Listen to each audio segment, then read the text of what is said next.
Hello and welcome to this week's LCS Hints and Tips. Today we're going to return to Microsoft Excel and have a look at absolute formulas.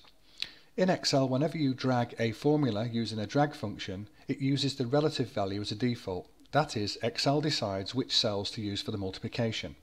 So let's look at this simple example and see how that works. So here we have some product codes, we have a cost value, and in cell B1 we have a percentage value for marking up. So let's do a simple formula here to calculate the sales value. So, equals the cost value multiplied by the markup plus the cost value. Calculates £110, that being £100 plus 10% markup is 110.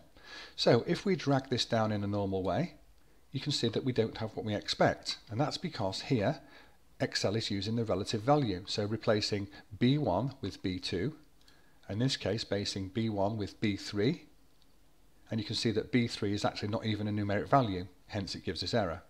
So let's see how we can make that absolute. So let's just change this formula, and around the cell that we want to make absolute, in this case is B1, we'll insert the dollar.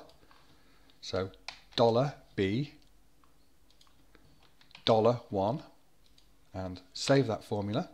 You can now see it's calculated it correctly, and if we drag it down the cells, it's also done the same thing. That's because in every single formula it's locked B1, B1, B1, B1.